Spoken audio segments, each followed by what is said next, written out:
വലിയുഞ്ഞേ. ആ കല്യാണി, ഞാനൊരു പുതിന ടീ പറയാൻ തുടങ്ങുമായിരുന്നു. വലിയുഞ്ഞേ, ഇത് അന്ന് ഗംഗയുടെ മുറിയിൽ ഞാൻ ഫിറ്റ് ചെയ്ത മൈക്കല്ലേ? അതെ. ഇതിപ്പോ എവിടെ നിന്ന് കിട്ടി? ആ, വേസ്റ്റ് കത്തിക്കാൻ തുടങ്ങിയപ്പോ അതിന് കിട്ടിയതാ. നന്നായി. ഇതിനെന്തോ കംപ്ലൈന്റ് ഉണ്ടായിരുന്നു, അതാ വർക്ക് ചെയ്തിരുന്നത്. അല്ല, ഇതെങ്ങനെ ചവിറ്റുകുനിയിൽ വന്നു? അത് ചിലപ്പോ ഇളകി നിലത്ത് വീണ് കാണും. ക്ലീൻ ചെയ്യാൻ വന്നവര് വേസ്റ്റ് ആണെന്ന് കരുതി തൂത്തു മാറ്റിയതായിരിക്കും. ഭാഗ്യത്തിന് ഇത് എന്റെ കയ്യിൽ തന്നെ കിട്ടി. ഇല്ലെങ്കിൽ ഇതിന്റെ പേരിൽ 100 ചോദ്യങ്ങൾ വന്നേനെ. ആ ഗംഗ ആരാണെന്ന് കണ്ടെത്താൻ ഇനി എന്താ വലിയ ഒരു വഴി? ഇതിന് പകരം പുതിയ ഒരെണ്ണം ഫിറ്റ് ചെയ്യണം. അയ്യോ, ഇനിയും ഞാൻ? അതെ, നീ തന്നെ ഫിറ്റ് ചെയ്യണം. മറ്റാർക്കും അത് പറ്റില്ലെന്ന് ഞാൻ പറഞ്ഞതല്ലേ. ആ കല്യാണി, ദാസേട്ടന് ഇപ്പൊ കുഴപ്പമൊന്നുമില്ലല്ലോ? ശരീരത്തിന് കുഴപ്പമൊന്നുമില്ല, മനസ്സിനാ തകരാറ്. എന്താ കല്യാണി, ദാസേട്ടൻ എന്തെങ്കിലും? നടന്നുകൊണ്ടിരിക്കുന്നതെല്ലാം അത്ഭുതങ്ങളായിട്ട് എനിക്ക് തോന്നുന്നത്. അല്ലെങ്കിൽ മെഡിക്കൽ സ്റ്റോറിൽ നിന്ന് ഞാൻ വാങ്ങിക്കൊണ്ടുവന്ന ഗുളിക വിഷഗുളികയാകുമോ? അത് ഞാൻ പറഞ്ഞതല്ലേ, ഗംഗയോ ഇളയമയോ ആയിരിക്കും അതെടുത്ത് മാറ്റിയതെന്ന്. കഴിഞ്ഞത് കഴിഞ്ഞു, ഇനി അതിനെക്കുറിച്ചൊന്നും ആലോചിച്ചിട്ട് പ്രയോജനമില്ല. വെറുതെ വിഷമിക്കാന്നല്ലാതെ. എങ്ങനെ വിഷമം ഉണ്ടാവാതിരിക്കാനാ വല്യുഞ്ഞെ? അച്ഛനെ കൊല്ലാൻ ശ്രമിച്ചവളെന്ന കണ്ണില്ല എല്ലാവരും എന്നെ ഇപ്പൊ കാണണേ. അച്ഛനും അത് ഉറപ്പിച്ച മട്ടില്ല ഇപ്പൊ എന്നോടുള്ള പെരുമാറ്റം. കുത്തി നോവിച്ച സംസാരിക്കണേ. വല്യുഞ്ഞിനറിയോ, ഇപ്പൊ ഞാൻ ഉണ്ടാക്കുന്ന ആഹാരം പോലും കഴിക്കില്ല അച്ഛൻ. ഞാൻ വിഷം ചേർത്ത് കൊടുത്താലോ എന്ന ഭയോ അത്ര. ഇനിയും എന്നെ കൊണ്ടിങ്ങനെ വയ്യ. എന്താ ഇത്? വെറുതെ കരയണ്ട, ഒക്കെ മാറും. മാറണമെങ്കിൽ ഒരു മാർഗേ ഉള്ളൂ, എന്റെ മരണം. കല്യാണി, അതിനും പറ്റണില്ലല്ലോ ദേവി. കല്യാണി, നിന്റേതല്ലാത്ത തെറ്റുകളിൽ നീ വിഷമിക്കുന്ന എന്തിനാ? ജീവിതം ഇങ്ങനെ കരഞ്ഞു തീർക്കാനുള്ളതല്ല, ജീവിച്ച് കാണിക്കാനുള്ളതാ. കണ്ണു തുറയ്ക്ക്.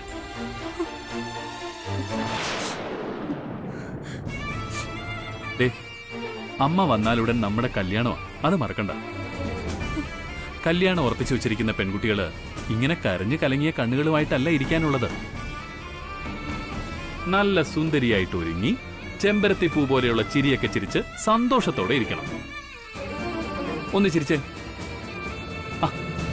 ഒന്ന് ചിരിക്കണ്ടേ കെട്ടിയോളെ? കൊള്ളാം. ഇപ്പോഴല്ലേ നീ എന്റെ ചെമ്പരത്തി പൂവായത്? വല്യുഞ്ഞെ, നന്ദന മാഡം ഇന്നെന്നോട് സ്നേഹത്തിലാ പെരുമാറിയേ.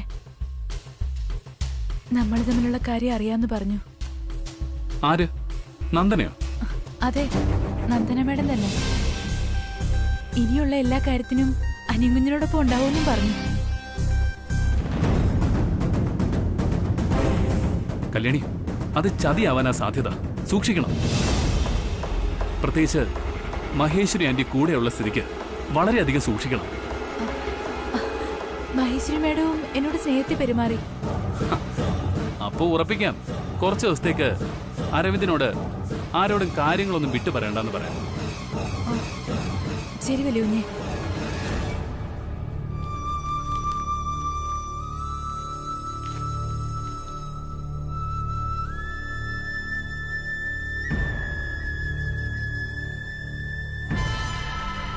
സാർ. ആ ദാസ് എത്തിയോ? അസുഖം എങ്ങനെയുണ്ട് ദാസേ? ഇപ്പൊ കുഴപ്പമൊന്നുമില്ലല്ലോ അല്ലേ? ഡ്രൈവ് ചെയ്യാൻ പ്രശ്നമൊന്നുമില്ലല്ലോ? കുഴപ്പമൊന്നുമില്ല, ഇപ്പോ ശരീരത്തിനൊരു ആശ്വാസമുണ്ട് സാർ. എന്താ ദാസേ ഇങ്ങനെ ഒരു മറുപടി? സ്വന്തം രക്തം തന്നെ കൊല്ലാൻ നോക്കുമ്പോ മനസ്സിനെന്ത് സുഖം കിട്ടാനാ സാർ? എന്ത് അസംബന്ധമാ ദാസേ ഈ പറയുന്നത്? ദാസൻ ആര് കൊല്ലാൻ നോക്കിയെന്നാ? കല്യാണിയോ അതോ ദാസിന്റെ മകനോ? വെറുതെ കുട്ടികളുടെ മനസ്സോട് വേദനിപ്പിക്കല്ലേ. എങ്ങനെയോ ഗുളിക മാറി, അത് ചിലപ്പോ മെഡിക്കൽ സ്റ്റോറുകാർക്ക് പറ്റിയ അബദ്ധമാകാം, ചിലപ്പോ അല്ല, അത് അങ്ങനെയേ ആവൂ. അല്ലാതെ ആ 2 മക്കളും കൊല്ലാൻ ശ്രമിച്ചെന്ന് ചിന്തിക്കുക പോലും ചെയ്യരുത്, അത് മഹാപാവമാണ്. ആ, ഇന്നെനിക്ക് ചെക്കപ്പിനുള്ള ദിവസമാണ്. അഖില വിളിച്ചപ്പോഴാ ഓർത്തത്. ഹോസ്പിറ്റലിലേക്ക് പോകുന്നതിന് മുമ്പ് അത്യാവശ്യം ചില 1-2 ഫയലുകൾ നോക്കാനുണ്ട്. ദാസ് ഈ ഫയലുകൾ ഓഫീസിലെത്തിക്കണം. ആനന്ദിന് ഇന്ന് പുതിയ കമ്പനിയുടെ കാര്യങ്ങളായിട്ട് ഒരു മീറ്റിംഗ് ഉണ്ട്. വൈകി അവൻ ഓഫീസിലെത്തും. അരവിന്ദിന് ഇന്ന് മറ്റൊരു മീറ്റിംഗും. ഞാൻ പോവാ സർ. ദാസെ, കല്യാണത്തിന് അധികം സമയമില്ല. അഖില എത്തുമ്പോഴേക്കും കല്യാണത്തിനുള്ള എല്ലാ ഏർപ്പാടുകളും നമ്മൾ ചെയ്യണം. ചെയ്യാം സർ. എന്താ വേണ്ടത് വെച്ചാൽ പറഞ്ഞാൽ മതി. ആ, അതവിടെ നിൽക്കട്ടെ. ബാങ്കിൽ പോയി ഒരു ചെക്ക് സബ്മിറ്റ് ചെയ്യണം. ദാസ് ഓഫീസിലേക്ക് പോകുന്ന വഴിക്ക് ചെയ്തേക്ക്. ശരി സർ. ആനന്ദും കൂടെ സൈൻ ചെയ്യണം. മുറിയിലുണ്ടാവും. ദാസ് ചെന്ന് സൈൻ വാങ്ങിച്ചേക്ക്. അപ്പോഴേക്കും ഞാൻ ഈ ഫയലൊക്കെ ഒന്ന് ക്രോസ് ചെക്ക് ചെയ്ത് വെച്ചേക്കാം. ആ, ശരി സർ.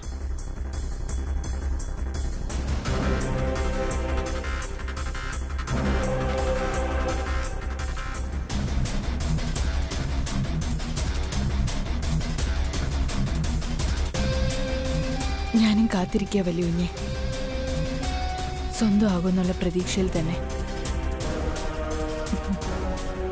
കല്യാണി നിൽക്ക്.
ദാസേട്ടനോ? എന്താ ദാസേട്ടാ? ഒരു ചെക്ക കുഞ്ഞിനെ കൂടെ ഒപ്പിടിക്കാൻ വന്നതാ. ആ, അതായിരുന്നു.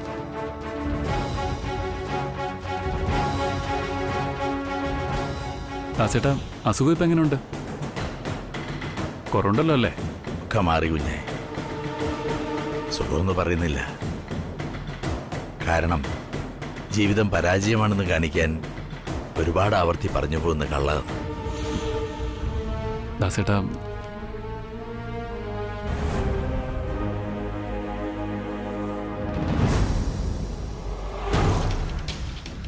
കുഞ്ഞറിഞ്ഞോന്നറിയില്ല, എൻ്റെ മോള് അവളാ ഗുളിക മാറ്റി തന്നത്. ആയുസിന്റെ ബലം കൊണ്ട് ചത്തില്ല, പക്ഷേ മനസ്സ് മരിച്ചു. കഴിഞ്ഞ 25 കൊല്ലത്തിൽ കൂടുതലായി ഇവിടെ ഡ്രൈവർ പണി ചെയ്യുന്നവനാ ഞാൻ. അതിൻ്റെ അവകാശം കൊണ്ടോ അധികാരം കൊണ്ടോ ചോദിക്കുന്നതല്ല.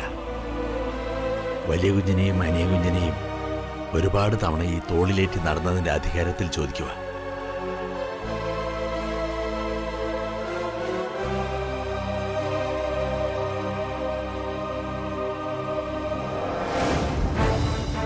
കുഞ്ഞിൻ്റെ അറിവോടെയാണോ എൻ്റെ മോളെനിക്ക് വിഷഗുളിക തന്ന് കൊല്ലാൻ നോക്കിയത്?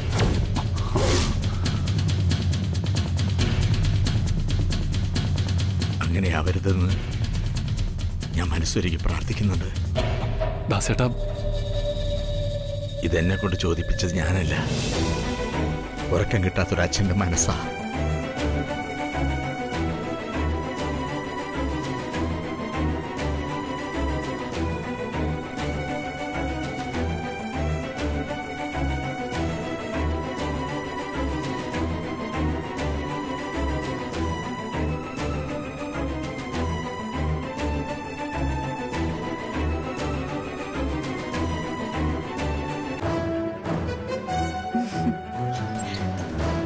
കാണിച്ച്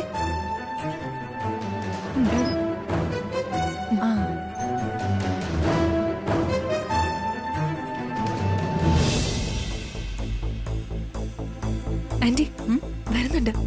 ആര്? കഥാനായിക വരുന്നുണ്ട്. ഇവിടുത്തെ കഥാനായിക ഞാനാ. നീ നോക്ക് ആന്റി.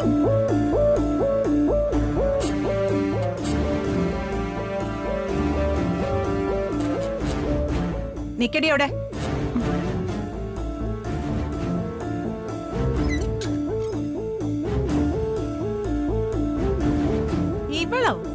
ഇവളെയാണോ നീ കഥാനായിക എന്ന് പറഞ്ഞത്?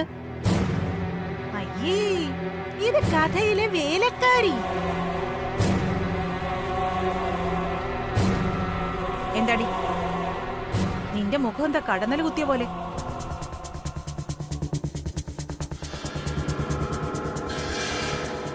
ചോദിച്ചത് കേട്ടില്ലേ? നിനക്കെന്താ വല്ലാത്ത ടെൻഷൻ എന്ന്? അഖിലേച്ചി ഇവിടെ ഇല്ലാത്ത സമയത്ത് എനിക്കെല്ലാം ശ്രദ്ധിക്കേണ്ടി വരും. അതുകൊണ്ടാ ചോദിക്കുന്നെ. പറഞ്ഞോ, നിനക്ക് എന്ത് പറ്റി? നിക്കടി. നീ ഇത് പറഞ്ഞിട്ട് പോയാ മതി. എന്ത് ചോദിച്ചാലും മിണ്ടാതെ നിന്നിട്ട് അകത്തോട്ടുള്ള ഈ പോക്കുണ്ടല്ലോ, അത് ഇന്നത്തോടെ നിർത്തിക്കോണം. ചോദ്യത്തിനുള്ള ഉത്തരം പറഞ്ഞിട്ട് പോയാ മതി.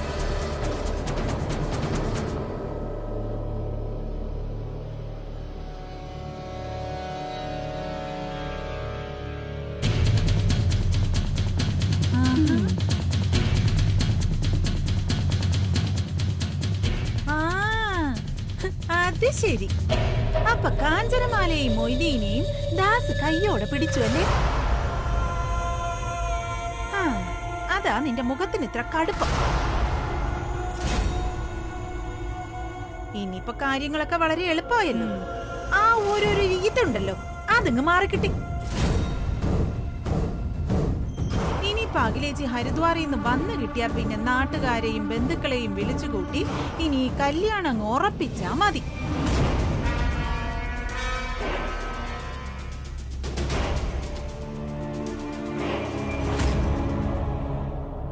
തൃച്ചംബരത്തെ കെട്ടിലമ്മയാവാൻ അച്ഛന്റെ സമ്മതവും വാങ്ങിയിട്ടുള്ള വരവായിരുന്നല്ലേ ഇത്? നീയാള് ബഹുമിടുക്കി തന്നെ.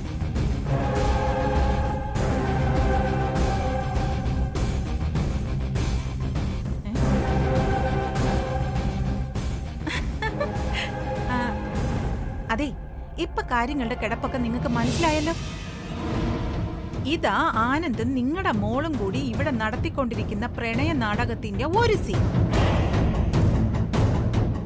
നിങ്ങൾ കാണാത്ത എത്രയോ സീനുകൾ അരങ്ങേറിയിരിക്കുന്നു. എന്താ ഇതൊക്കെ കേട്ടിട്ട് ഒരു കൂസലും ഇല്ലാതെ കല്ല് പോലെ നിങ്ങൾ ഇങ്ങനെ നിൽക്കുന്നേ? ഇതിനു വേണ്ടിട്ടാ നിങ്ങളെ കൊല്ലാൻ പോലും ഇവള് ശ്രമിച്ചത്. എന്തേ, ഒന്നും പറയാനില്ലേ? വിലാസിനി മേഡം, വിറക് എത്ര ഏറിയാലും തീയുടെ ദാഹം തീരില്ല. അതുപോലെയാ നിങ്ങളുടെ പകയും പ്രതികാരവും. ഇതിന് മറുപടി പറയാൻ തൽക്കാലം എനിക്ക് മനസ്സില്ല. ഞാനാകെ തകർന്നു നിൽക്കുക. നിലമറന്നുള്ള വാക്കിനും പ്രവർത്തിക്കാൻ എന്നെ പ്രേരിപ്പിക്കരുത്. എനിക്ക് വേറെ ജോലിയുണ്ട്.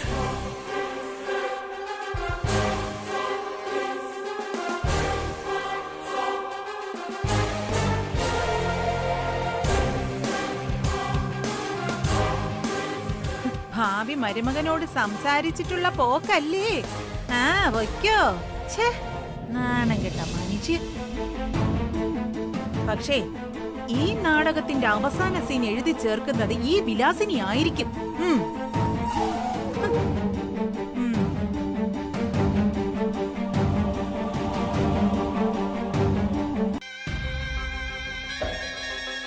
ഇങ്ങനെയാണ് പോക്കെങ്കിൽ ഇത്രയും നാൾ ആടിയ നാടകമൊക്കെ വെറും കഥയില്ല നാടകങ്ങളായി പോവും. അമ്മ എന്തൊക്കെയായി പറയുന്നേ? എനിക്കൊന്നും മനസ്സിലാവുന്നില്ല. നന്ദനെ, നിന്നെ തൃച്ചംബരത്തെ മരുമകളാക്കാൻ അമ്മ എന്തൊക്കെ തന്ത്രങ്ങൾ ഇറക്കി കളിച്ചു എന്ന് നിനക്കറിയില്ലേ? മോളെ, ആദ്യം ആനന്ദുമായിട്ടുള്ള കല്യാണത്തിൽ നിന്ന് അഖില പിന്മാറിയപ്പോഴും പിന്നീട് നീയും അരവിന്ദുമായിട്ടുള്ള നിശ്ചയം മുടങ്ങിയപ്പോഴും അമ്മ അനുഭവിച്ചൊരു ടെൻഷൻ ഉണ്ടല്ലോ. അത് പറഞ്ഞാൽ നിനക്ക് മനസ്സിലാവില്ല. അതൊക്കെ നീ ഇവിടെ കിടന്ന് നരകയാതന അനുഭവിക്കുന്നത് കാണാനല്ല, തൃച്ചംബരത്തെ അളവില്ലാത്ത സമ്പത്ത് തന്നെയായിരുന്നു ലക്ഷ്യം. നിനക്കറിയോ, ഞാനും നീയും ഒക്കെ സങ്കല്പിക്കുന്നതിന്റെ അപ്പുറത്താ തൃച്ചംബരത്തിന്റെ ആസ്തി. അതെ, അത് തന്നെ.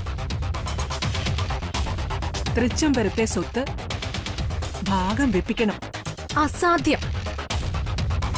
തൃച്ചംബരത്ത് അതൊരിക്കലും നടക്കില്ല. ഈ അമ്മ എന്താ ഒന്നും അറിയാത്ത പോലെ സംസാരിക്കുന്നേ? തലമുറ തലമുറകളായി കൈമാറി വരുന്ന സ്വത്താണത്. അത് ഇതുവരെ ഭാഗം വെച്ചിട്ടില്ല. ഇതുവരെ ചെയ്യാത്ത കാര്യങ്ങൾ ചെയ്യിക്കുന്നതാണ് സാമർഥ്യം. അമ്മ അത് എന്ത് ചെയ്യണമെന്ന് അമ്മ പറഞ്ഞു തരാം. നീ അതുപോലെ അങ്ങ് ചെയ്താൽ മാത്രം മതി. അമ്മ വിചാരിക്കും പോലെ ഇതത്ര നിസ്സാരമൊന്നുമല്ല. അറിയാം. അതിനാദ്യം ശിവരാമകൃഷ്ണന്റെ മുന്നിൽ തന്ത്രപൂർവം ഇക്കാര്യം അവതരിപ്പിക്കണം. ഒന്നാമത് അറ്റാക്ക് വന്നിരിക്കുന്ന ആളാ. ചത്തു മുകളിൽ പോയി കഴിയുമ്പോ ഇവിടെ മക്കള് തമ്മിൽ സ്വത്തുകാർക്ക് ഉണ്ടാവാതിരിക്കാൻ ജീവിച്ചിരിക്കുമ്പോ അത് ഭാഗം വെച്ച് കൊടുക്കണമെന്ന് പറയണം. പറഞ്ഞ് സമ്മതിപ്പിക്കണം. പിന്നെ മക്കളുടെ കാര്യം. ഞാൻ നേരത്തെ പറഞ്ഞതുപോലെ നീ കല്യാണിയോട് സ്നേഹം കാണിക്കണം. കല്യാണിയെ നിനക്ക് ഇഷ്ടമാണെന്ന് വാക്കാൽ പറഞ്ഞാൽ ആനന്ദോ അരവിന്ദോ വിശ്വസിച്ചെന്ന് വരില്ല. അതിനുള്ള ഒരു സാഹചര്യം ഒരുക്കി നീ തെളിയിച്ചു കൊടുക്കണം. അമ്മ ഇതൊന്നും നടക്കുന്ന കാര്യങ്ങളാണെന്ന് എനിക്ക് തോന്നുന്നില്ല. നടക്കണം. പെണ്ണൊരുമ്പിട്ടാലെന്ന് കേട്ടിട്ടില്ലേ നീ? നന്ദനെ, നിരന്തര തലയണ മന്ത്രത്തിൽ മയങ്ങാത്ത ആണുങ്ങളില്ല. നിന്റെ നിരന്തരമായ തലയണ മന്ത്രം അരവിന്ദിലും മാറ്റങ്ങൾ ഉണ്ടാക്കും. ശിവരാമനോട് ഷെയർ ആവശ്യപ്പെടുമ്പോ അരവിന്ദ് മൗനം പാലിക്കണം. ആ മൗനം മാത്രം മതി തൃച്ചംബരം വളർന്നു തിരിക്കാൻ. അമ്മ ഇതൊക്കെ നടക്കും. എങ്ങനെ? അഖിലാണ്ടേശ്വരി ആന്റി സമ്മതിക്കുന്നു തോന്നുന്നുണ്ടോ? സമ്മതിക്കും. ശിവരാമന്റെ ഹൃദയം വേദനിച്ച ഏത് സാമ്രാജ്യവും എഴുതിത്തള്ളും അഖിലാണ്ടേശ്വരി. ഏതായാലും നമ്മൾ ലക്ഷ്യത്തിലെത്തും. അങ്ങനെ വിശ്വസിക്കേ. നിന്നെ തൃച്ചംബരത്തെ മഹാറാണിയായി കാണണം അമ്മയ്ക്ക്. നീ ധൈര്യമായിട്ടിരിക്കേ.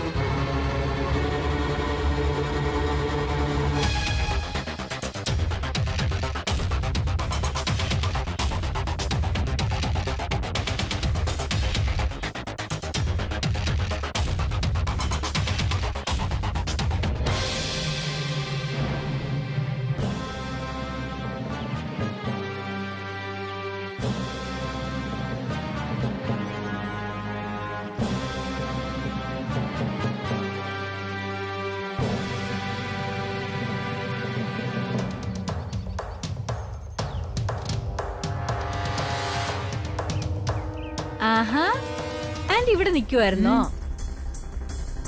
ദാസേട്ടനെ കൊല്ലാൻ നോക്കിയത് നിങ്ങളുടെ പദ്ധതിയായിരുന്നല്ലേ? അതെ, പകുതി വഴിക്ക് പാളിപ്പോയ പദ്ധതി. അയ്യോ, നീ അത് മനസ്സിലാക്കിയല്ലേ?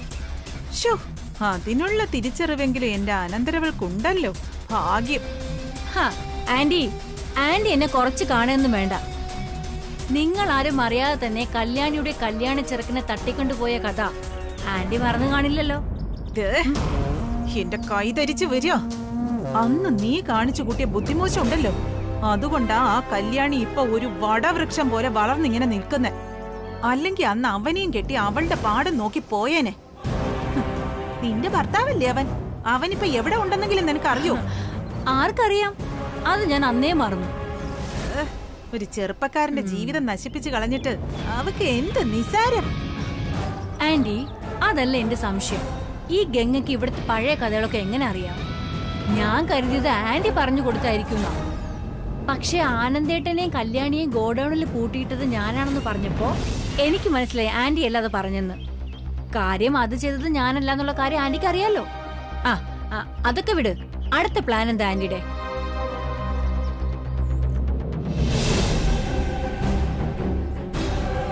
പ്രവചനം ഫലിക്കുന്നു. അത് തന്നെ പ്ലാൻ. പ്രവചനം ഫലിക്കുന്നോ? ആന്റിക്ക് വട്ടായോ? എടി, അഖിലയുടെ ഇളയച്ചന്റെ പ്രവചനം ഫലിക്കണം. അഖില വരും മുമ്പ് തൃച്ചംബരത്തൊരു അപമൃത്യു നടന്നിരിക്കണം, ഒരു അകാല മരണം.